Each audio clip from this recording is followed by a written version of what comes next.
தருமபுரி மாவட்டம் பாப்பிரெட்டிப்பட்டியில் மறியலில் ஈடுபட்ட பாமகவினருடன் திமுகவினர் வாக்குவாதம் செய்ததால் பரபரப்பு ஏற்பட்டது. இதை பற்றிய விவரங்களை செய்தியாளர் மோகன்ராஜ் வழங்க கேட்கலாம். மோகன்ராஜ், வணக்கம். முதற்கட்டமாக போராட்டத்திற்கான முக்கிய நோக்கம் என்ன? மேலும் தற்போது நிலவக்கூடிய சூழல் என்ன?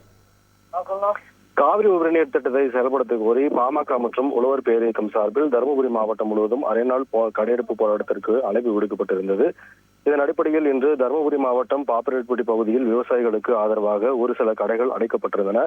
மேலும் பாப்பிரெட்டிப்பட்டி வணிகர்கள் சார்பில் முழு கடையெடுப்பு செய்யப்பட்டுள்ளதா என்பதை காண பாமகவினர் இன்று காலை தேர்தல் நிலைய பகுதியில் குவிந்தனர். அதேபோல் திமுக நகர செயலாளர் ஜெயச்சந்திரன், பேரூராட்சி தலைவர் மாரி ஆகியோர் தலைமையிலான திமுக நிர்வாகிகள் சிலர் திரண்டு கடைகளை வலுக்கட்டாயமாக திறக்க சொன்னதாக பாமகவினர் தெரிவித்து, பாமக மாவட்ட செயலாளர் அரசாங்கம், மாநில இளைஞர் அணி செயலாளர் செந்தில், உழவர் பேரியக்க மாநில செயலாளர் வேலுசாமி, நகர செயலாளர் தங்கராஜ், இமயவர்மன் உள்ளிட்ட சுமார் 100க்கும் மேற்பட்ட பாமக, பாஜக, அமமுக நிர்வாகிகள் திடீரென சாலையில் அமர்ந்து போராட்டத்தில் ஈடுபட்டனர்.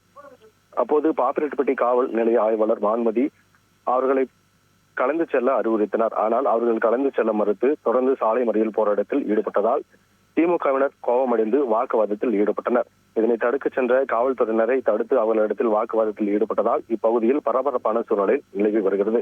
மேலும் இதனால் இப்பகுதியில் பதட்டமான சூழ்நிலை நிலவி வருவதால் சுமார் 50க்கும் மேற்பட்ட போலீசார் குவிக்கப்பட்டுள்ளனர். உங்களுடைய தகவல்களுக்கு நன்றி மோகன்ராஜ்.